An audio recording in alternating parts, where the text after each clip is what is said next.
listening to Tapped In, Buncombe County's half hour to empower on WRES 100.7 FM in Asheville. Listen up and get tapped into local important resources, information, and topics. Learn more about the topics of today's show at buncombecounty.org. Okay, it's time to get tapped in. Hello, and greetings to all that are listening to my voice.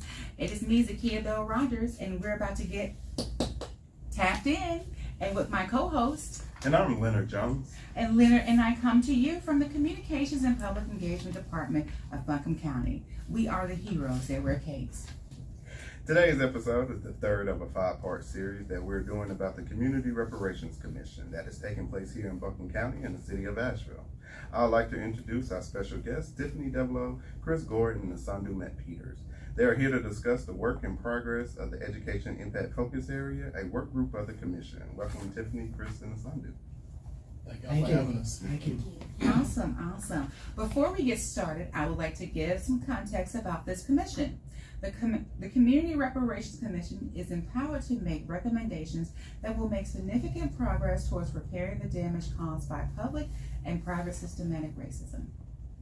The 25-member commission appointments were made from the city and county government, impact focus area experts, and legacy neighborhoods. Those legacy neighborhoods are Burton Street, East End Valley Street, Shiloh, Southside, Stumptown, Asheville Housing Authority, and the heart of Chestnut. The commission receives ongoing support from the city and county staff to ensure cohesion throughout. Commission terms are 2 years from the appointment, and they are slated to end between March and April of 2024. The impact focus areas are criminal justice, health and wellness, housing, education, and economic development. So, just to start off with the question, y'all all commission members. Are y'all like appointed from the county or your neighborhood representatives? That's a great question, Leonard. So, myself, I'm here through the city, and I'm also an alternate. Okay. And I'm Osondu, same city alternate. I'm Chris Gordon. I'm a commission member, and I was appointed by the Buncombe County Commissioners. Okay. And just tell us a little bit about yourself. Well, I'm Osondu. I was born and raised here. So I'm a local Ashevillean, attended Asheville High. Did go off to school in Knoxville, Tennessee for a little bit, but I've come back. Now I live in West Asheville, and I work in finances. And I'm Chris Gordon. I'm a newcomer here. I've been in Asheville for about 7 years. I've lived in Wilmington, North Carolina before that. I'm a teacher at SILSA at Asheville High, so a high school special education teacher. But I'm really pleased to be on this commission and doing the work that we're doing. And I'm Tiffany DeBellot. I'm originally from Brooklyn, New York, and I moved here in 1997. So I have 2 amazing daughters who are Asheville High alumni, and I've spent about 10 years working with the Asheville City Schools Foundation, and so that kind of put me in perspective to be in the education world. And so your impact and focus area is around the educational subject matter. So when do y'all meet and what time? So we meet on every other Tuesday and Thursday, the YWCA in Asheville, 6 p.m. to 7:30 p.m. It's open to anyone who is interested in discussing educational topics. And you said the YWCA, and that's 185 South French Broad. And that is located right next to the Asheville Housing Authority location. So we want to make sure that you all hear exactly where these meetings are so that you can attend. Thank you so much. Please come and attend. We welcome all voices. And anyone from the public can attend. That's correct. Yes. And our next meeting will be July 18th. July 18th, and that's a Monday. Is that no? It's a Tuesday. Tuesday. I'm sorry, Tuesday. So what's been some of the subject matter beyond just education? Well, I know it's about education, but what's some of the topics y'all have discussed so far? Well, in the year we've been working, we've actually done a lot, discussed a lot of different topics. At first we were looking at the historical perspective and what's happened since desegregation. Obviously, we talk about the achievement gap and how to work on that. We talk about, one of our proposals, and I know we'll get into this later, is talking about the excessive suspensions of black students. We've talked about the lack of black teachers in our schools. So those topics and everything that comes up with them. We've had visitors who come in who have talked to us about their experiences and things like that. Add anything?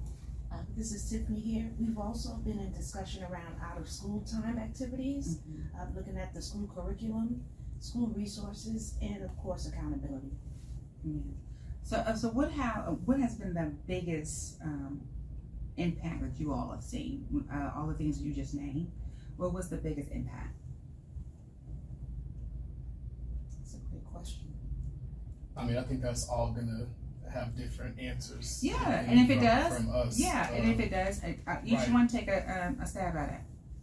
So far, I think it's been the changes that the schools are looking to implement to actually change the way that teacher and students relationships will go moving forward. I know we'll kind of get into the systemic and institutional repercussions that have kind of come from that, but essentially for me it's looking at the changes that we can make from those relationships so that education can kind of persevere and be equal to all, from kindergarten to essentially high school and even college. And Tiffany here, for me, a huge impact has been on naming the harms that has happened throughout the years. I mean, throughout generations. And also looking at the community-based organizations that say they serve the schools. Well, we're just talking in conversation of how do we hold them accountable? And Chris here, my big thing is stopping the immediate harm. And the area that we've kind of identified that's an immediate harm is that student suspension issue, where we're too many kids are out of school for too long, and when they're in school, they're targeted, and we need to stop that immediately. I think another thing, Zakia, too, is even though we're focusing on education, we're also looking at how to educate. And I think a lot of the things that we're talking about and recommendations that we're looking at is not just directly correlated to kid and children education, but it's also to educate our community, to educate parents, to educate teachers, to educate the school board on these issues that we see or that we know that have happened, so that we can, like people have said, stop the harm. So education kind of cross-references all throughout all the IFAs. And so we've really, which we'll talk about, come together to talk about how education fits into the whole scheme of reparations within the city and county. That's right. And this is Tiffany here. Just want to touch back on what Chris just mentioned. Looking at the immediate harms, we want to understand that when children are not learning, then that creates and it has an impact on the achievement gap. And so we need to be aware that when children are not in school, that's learning loss. And so we want to change that as a reparations group.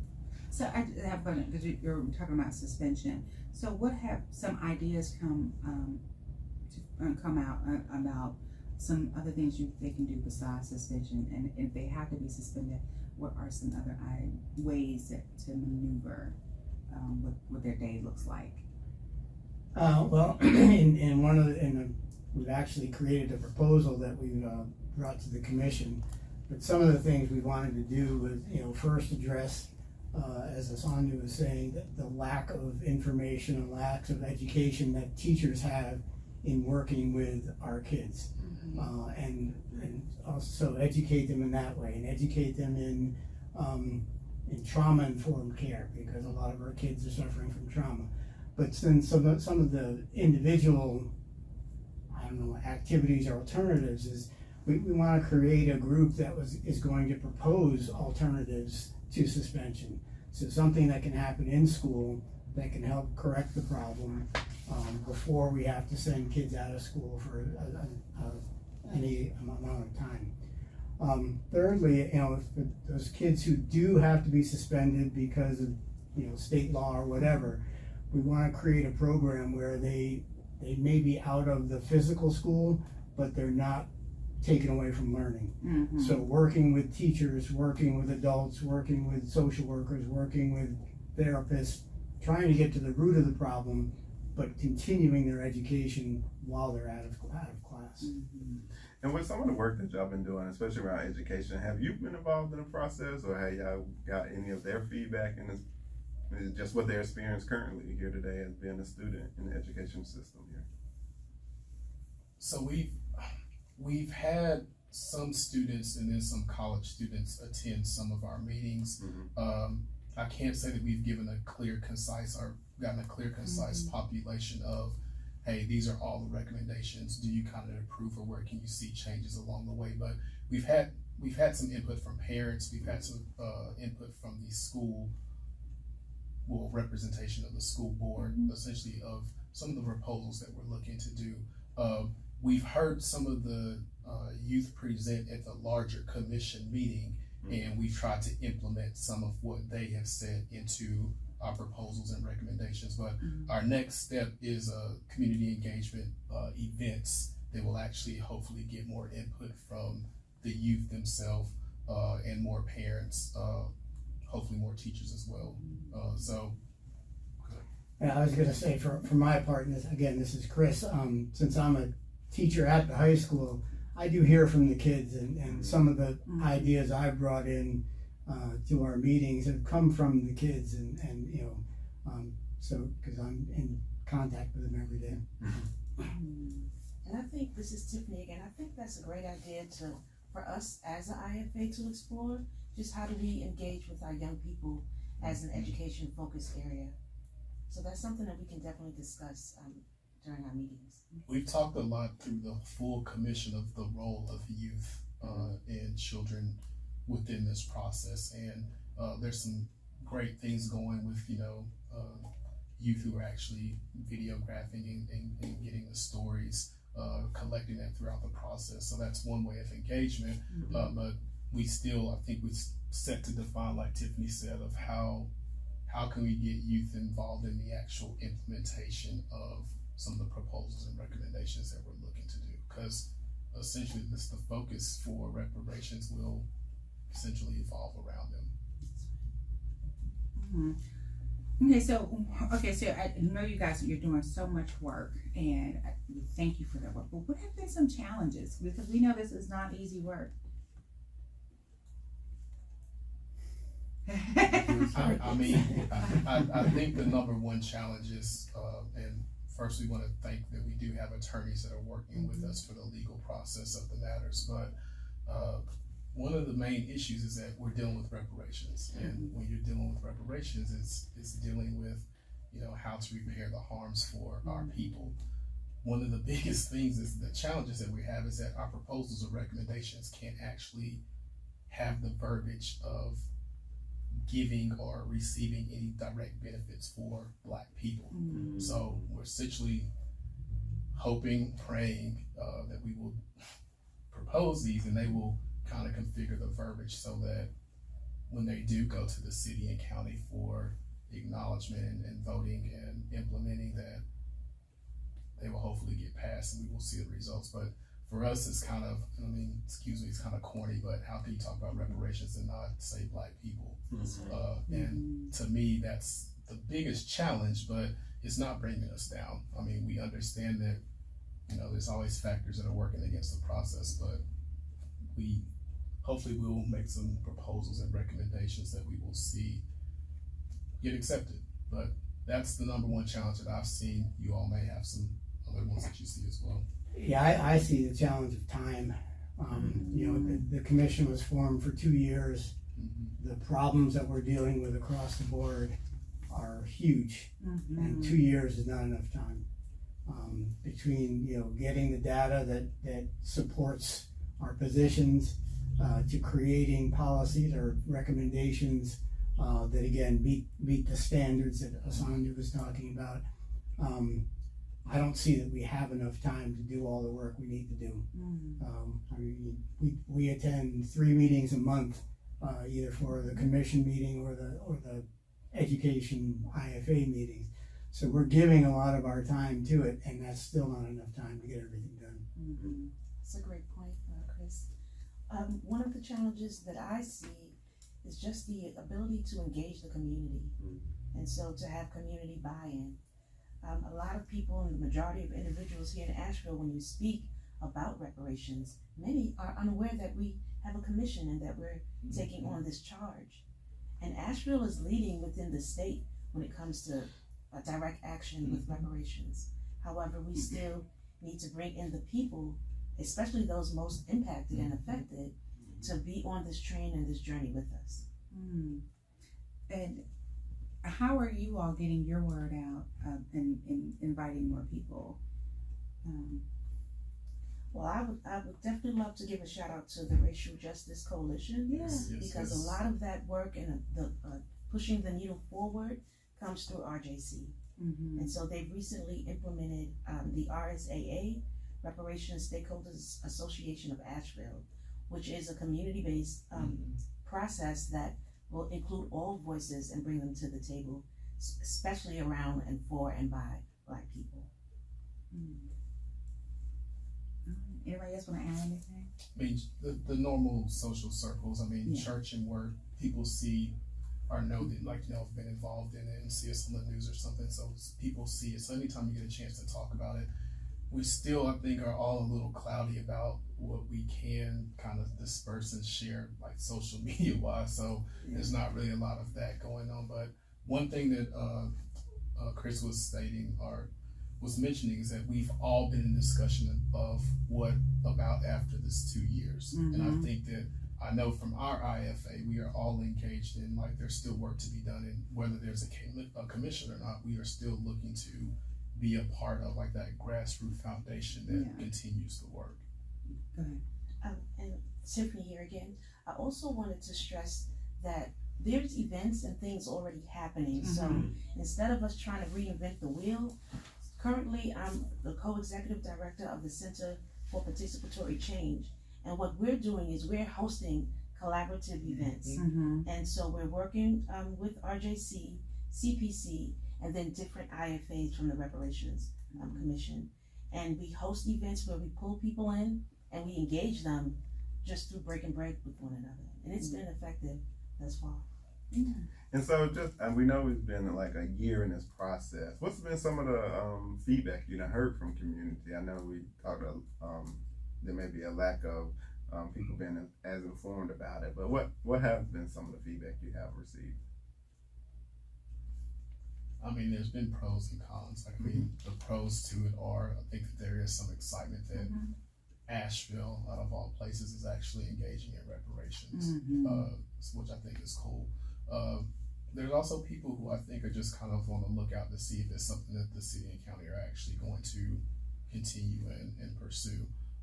Then there's others who, even though we haven't done reparations, we've been on the work of dismantling racism and opportunities that address, those social forms that have gone on. So there's some skepticism as well. So I think that you get a little bit of everything when we've gone out to do the events, when we've partnered with RJC or CPC or when we just attended other events that are discussing the matter. So there's been pros and cons, but I mean, that comes with the territory when you're dealing with something this intense. Yeah. And also, what's the question again? I'm so sorry. Just some of the feedback you received from community. You were ready and then you were like, wait a minute. So some of the feedback that I've experienced or heard was just the individuals being shocked that the City of Asheville and Buncombe County invested in this process. And this is something that's brand new, and this conversation hadn't happened before here in Asheville, but people are really excited to see that there's some investment in this and that they want to see it through.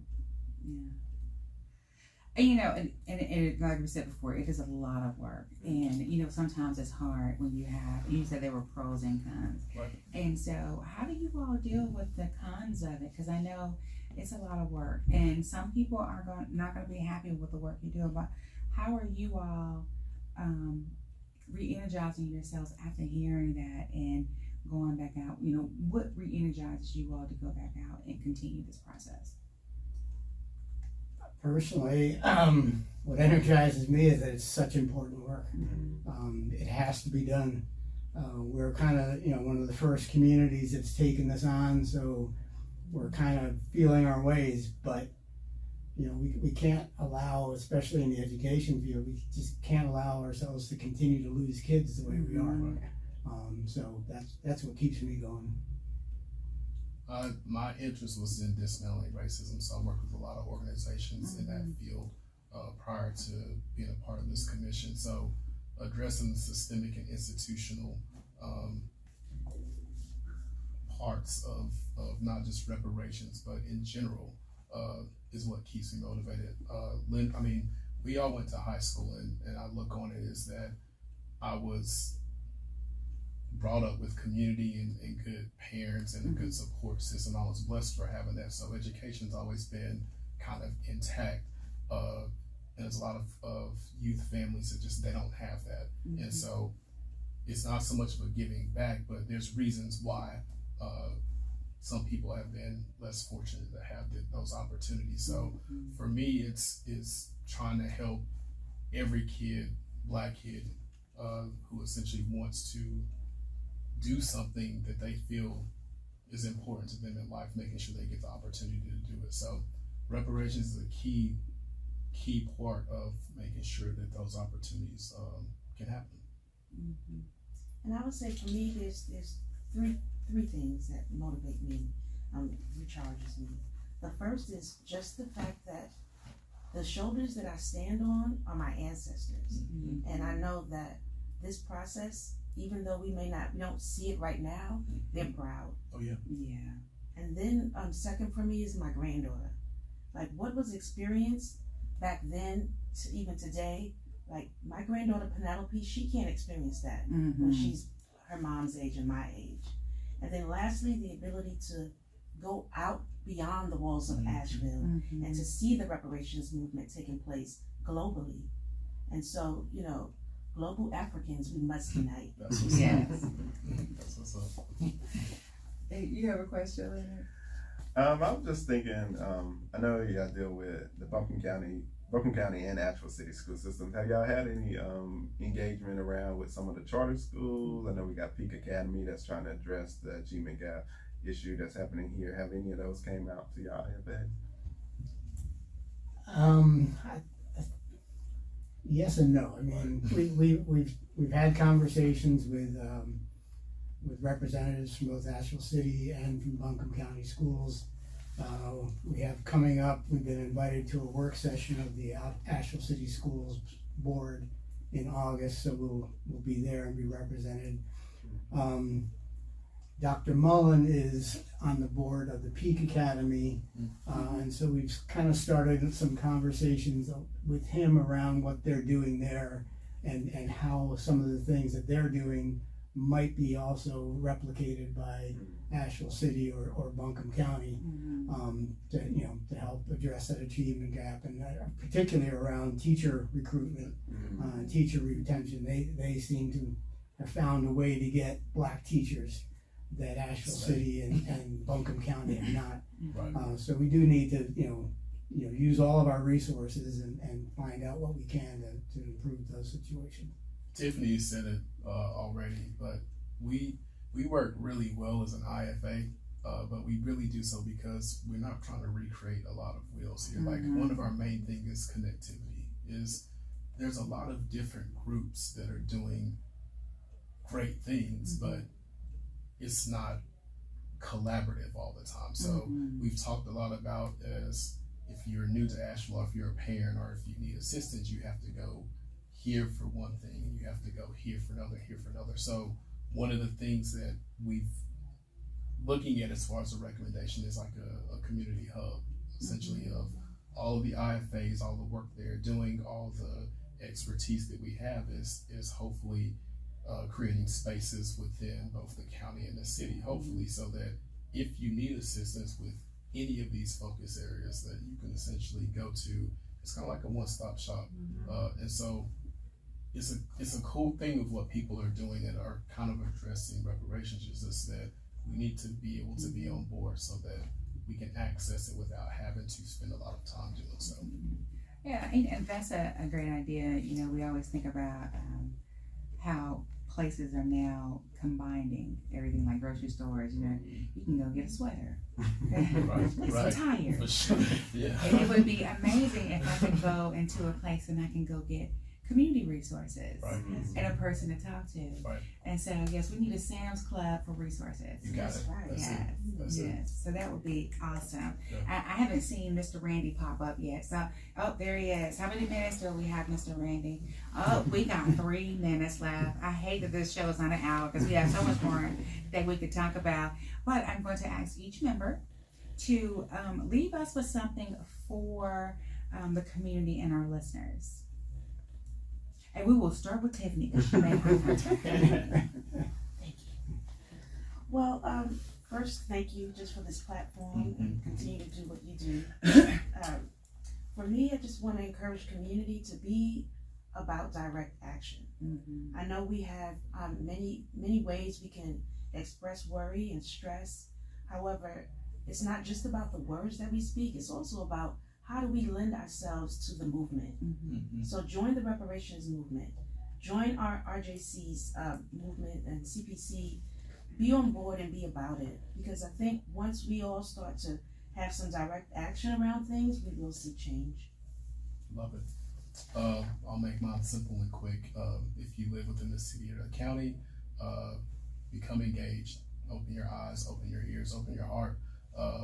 Reparations is a lot to unpack, but essentially it's not hard to understand that there have been past harms, there are current harms, there are things that are not equal, there are things of injustice, even though we see a lot of laughter and collaborative efforts within the city. So be a part, come join, come talk, come discuss, so that we can make our community healthier. And I'll just piggyback on my colleagues. We need everybody. I mean, in order to make this work, it's got to be a total community effort. We have a unique opportunity through the reparations and support of the city and the county at this point, but it won't work unless we have everybody on board. And I would just like to follow up, just letting you know, there has been a request and an ask of the community to support and engage with the Reparations Commission. So today we've been discussing with the educational impact focus areas. And so they do have their meetings on the 2nd and 4th Tuesday at the YWCA of Asheville, and that's 185 South French Broad, Asheville, North Carolina 28801. And so they have their meeting there, but the larger Reparation Commission also meets every third Monday at the Harris Cherokee Center. And so we strongly encourage the community to come out and participate in those processes. And you always can visit the city's engagement hub, and that is at publicinput.com/AVL reparations. And there you can find many videos of prior meetings and discussions that's been occurring around the reparation initiative here in Asheville and Buncombe County. So again, we heard the request come out again for community support, and we hope you learned a lot about the educational IFA today. Yeah, so first I want to say thank you to everyone for coming and just giving their time. We know that that time, it is one of the most unfair things because you never have enough of it. So with that being said, a lot of times we start conversations off with they and them and those folks and them. But we have to step back and say, where were we? And so we're looking at this process that is occurring right here in Buncombe County. And like our wonderful leader, Admiral Pender, always says, we are one Buncombe. So where are the we at the meetings? We have to become more active, more involved. Active doesn't always mean that you would have to 100% agree with everything that's happening, but you have to be involved with what is occurring in your community to make sure that all are being served. We know just from data that when those who are less fortunate are being served, then all the rest of the community is being served as well. And so therefore, we need to put on our shoes, no matter if they're sandals, boots, dress shoes, tennis shoes, or whatever, and we need to get together and figure out how to make this community work. We have so many generations, and sometimes we lose the focus because we forget to include. But this is a plea to include all generations. Those who went to school long time ago, those who went a few years ago, and those who are there now. We have to get together to fight for those little kids who are coming up, like Penelope, Tiffany's granddaughter Penelope, and all those babies that are coming up that are one day that are going to read about the changes that occurred in Buncombe County. Yes. So regardless if your name is on the list, let your footprints be in the sand. This is a time for all of us to get up and unite and work. And until next time, you've been tapped in. Thank you for listening to Tapped In, Buncombe County's half hour to empower, here on WRES 100.7 FM in Asheville. Learn more about today's topics at buncombecounty.org. Otherwise, stay tuned for more great episodes coming up.